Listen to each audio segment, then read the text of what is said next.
name's Jasmine. Like Catherine, I'm a person living in poverty. I'm a DSP recipient, and I'm very grateful that I get a higher payment than others, but I still have criticisms of that, and it's insufficient to support my needs, my medical needs, my rent, and participation in the community. So I'm here today to present about a report that was released on the 27th of September. So yeah, last year we had a survey that was released, and it really demonstrated that so many people in our community are in crisis and are vulnerable, and some of that's to do with COVID, but a lot of it is to do with really deep structural and systematic problems, firstly with our welfare system, and then other issues with cost of living for the most vulnerable in our community. So this year we repeated the survey, some different questions to reflect different times, and it was open for approximately 2 months. It received 288 responses from people who are renting. Most of those people were from South Australia, so about 70% were from South Australia, and the vast bulk of the other 30% were from New South Wales, and most of those people were both low income and on Centrelink. And those that were in employment were largely in insecure employment, like casual work and sometimes part-time work. So we got our volunteers to prepare the report and released that 3 weeks ago now. So I've got some of our results up here. I'll allow you to read those, or we can forward on the results of the survey to you personally. But I think what's really evident from this is that people are spending unsustainable amounts of their money on their rent. Like Catherine has said, and for those on Centrelink it's worse. They spend roughly 20% more of their income on rent compared with those that aren't receiving Centrelink payments. And it's impacting on the ability to do anything else. People are prioritising rent because having a roof over your house, over your head, is the most important thing. So people will pay their rent, and then they go, okay, now bills. And what's left over for food? What's left over for medication? What's left over for any form of recreation, social participation, education? If you're somebody who is unemployed, what's left over for preparing for a job interview? What's left over for transport? It's making people unable to do anything but just survive, and even that is proving impossible for a lot of people. We're hearing of lots of people who are becoming homeless because they're no longer able to afford rent. So it just really encourages you to reflect that people's incomes are not covering high rent, and perhaps what we could do about that. So the second big finding of our survey and report was that people are cold. And what we really mean by this is that people are, living in housing that's unsuitable. We don't have any minimum standards in South Australia regarding heating, cooling, energy efficiency, insulation. It does exist in building standards, but it doesn't exist for homes that are available for rent. So particularly older homes are poorly insulated, don't have heating. If heating or cooling does exist, it's often not energy efficient, or it might be a portable device, which costs more to run. So people, even if their home does have heating or cooling, they don't feel that they're able to afford to run it.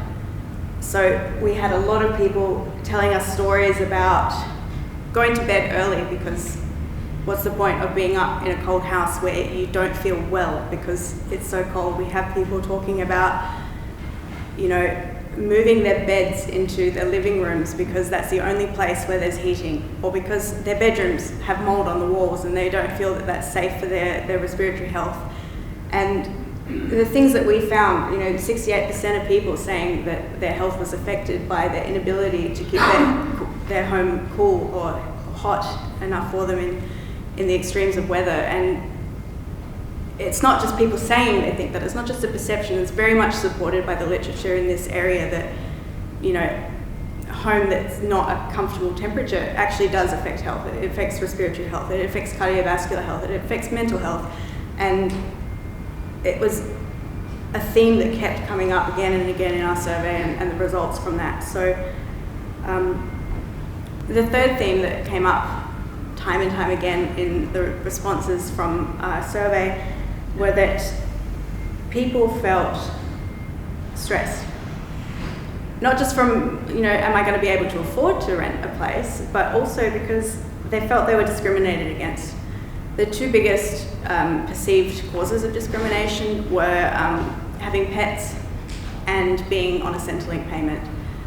So even when a tenant feels that they are able to afford a property, whether that's at below 25% of their income or 50, whatever it is,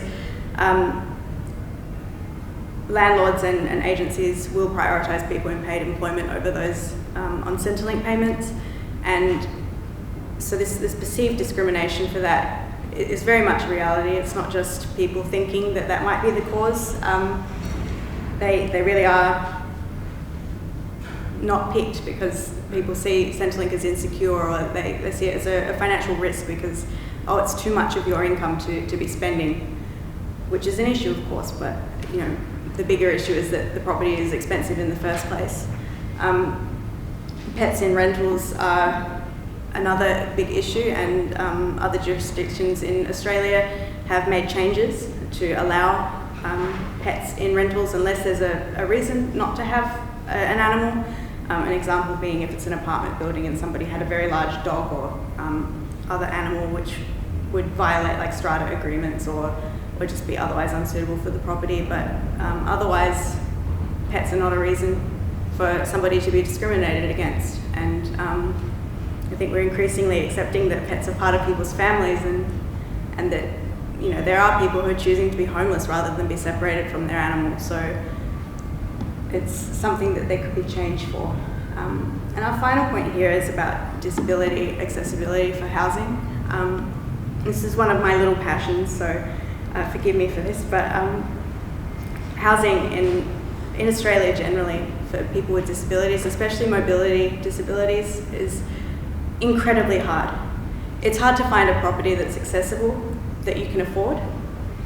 And if you are one of the lucky people that gets NDIS funding for accessible accommodation, either through SDA funding or through SIL funding, the process to get that is incredibly slow. It's not always suitable for the person, even though it's NDIS funded and advertised as accessible.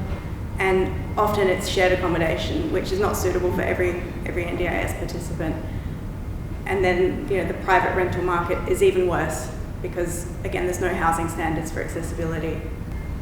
When thinking about those three themes, broke, cold, stressed, we are calling on the state and federal government to make some policy and legislative change that could really change the lives of the most vulnerable in our community and lift them out of poverty. So in terms of the state government, we are calling on some very broad changes to renters' rights, and we hope we'll see that in a review into the Residential Tenancies Act. But things that aren't being looked into in that review are a freeze on rental increases to try to give some breathing room to the people who are really affected by it, like Catherine. Like a 25% increase within 13 months is unacceptable. It's greed. I'm acknowledging that landlords and property owners have had increases to their interest rates, and I'm very doubtful that that's 25%. So that's our first demand.